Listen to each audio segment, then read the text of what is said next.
His life, like the surviving members of the family you're about to meet, spans this century. Here's George Strait. It seems like it's always been tough going in these North Carolina fields. Even when they weren't overgrown with brush, when this was home for Jordan Benton, he remembers his life here as almost nothing but hard work. Down to be so hot, almost taste your own blood. Poor father, shake out peanuts, pit cotton, all of that. Jordan is 84.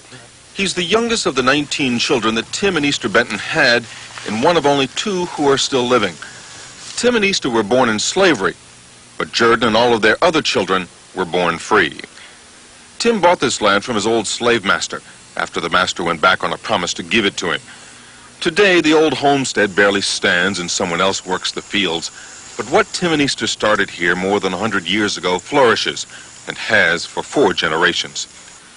George Knight is one of their grandchildren. He's 59 and a produce salesman in Portsmouth, Virginia. He was one of the last to be born on the farm.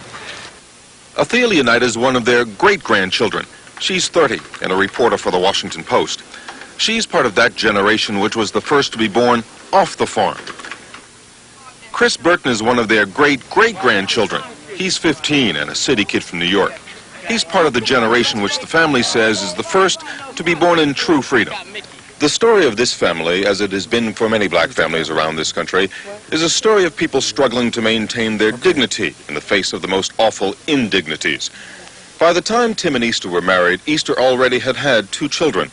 Her white slave master was their father. Tim's slave master caused him to grow up without a mother, as she was taken from him and sold off when Tim was only 2. Jordan says despite all of that, his parents never showed any hatred. Instead, they told their kids to treat everyone nice, not to sass anyone, no matter what. It really makes me angry sometimes when I think about it. But you can't really fault them. I mean, what was my grandmother supposed to do? Well, she eventually did something. I mean, after the second kid, she ran away. When he was a boy, George Knight remembers being spit upon, but he held his anger and found a quiet way to protest. His mother took and washed for several white families, and when he'd deliver it, he'd go to their front door, not the back.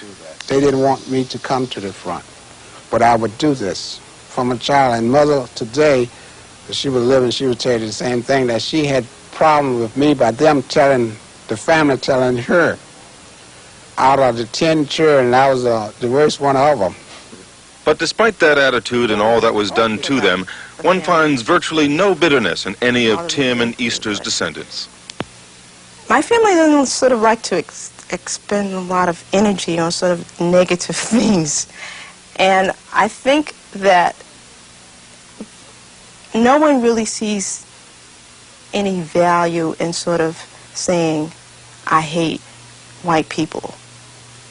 I hate all white people because of what's happened to me. Instead, her family used their energy to plan for the day when she might get a chance to become something like a newspaper reporter. They built a stable structure in which children could grow and be ready for that time when they got their chance. That time came in the early 60s, when whites were reminded that freedom in this country did not mean the same thing to all people. As the civil rights movement became more and more successful, George Knight remembers how he felt. If I wanted to ride the bus, I could sit down on the bus in the place I wanted to. And if I wanted to go downtown to try on a suit, I could try on a suit without the tellers, and they're telling me that I couldn't put it on, I couldn't try the hat on. I would have to buy it if I pick it up. I felt good about going into a place to buy something that I could pick it up and put my hands on it, and if I didn't like it, I put it back down and keep on going. Nobody say anything. Allowed you to be dignified as a human being. Right, correctly. The fight's not over. People, black people are still, you know, a little way behind whites. They still have a ways to go. There are all sorts of things that were done to sort of help black folks. And now, I'm just a bit concerned about what the future holds from the things that I hear people talking about. Just different programs and cutting different programs. And I'm wondering what that's going to mean for my younger relatives who are coming along now.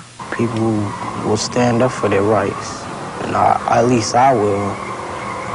I don't feel that I should be treated, as any lesser than, than any other person. Don't you think that your great-uncle Jordan felt the same thing? Yeah, but the majority of people were,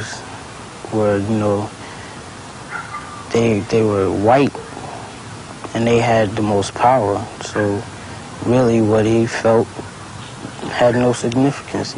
And in the 4 generations since Tim and Easter, that perhaps is where the biggest change has come, a change in attitude. Tim and Easter's kids never believed that they would become part of America's mainstream, while their great-great-grandchildren have never believed that they could be kept from it. George Strait, ABC News, Cora Peak, North Carolina. When we return...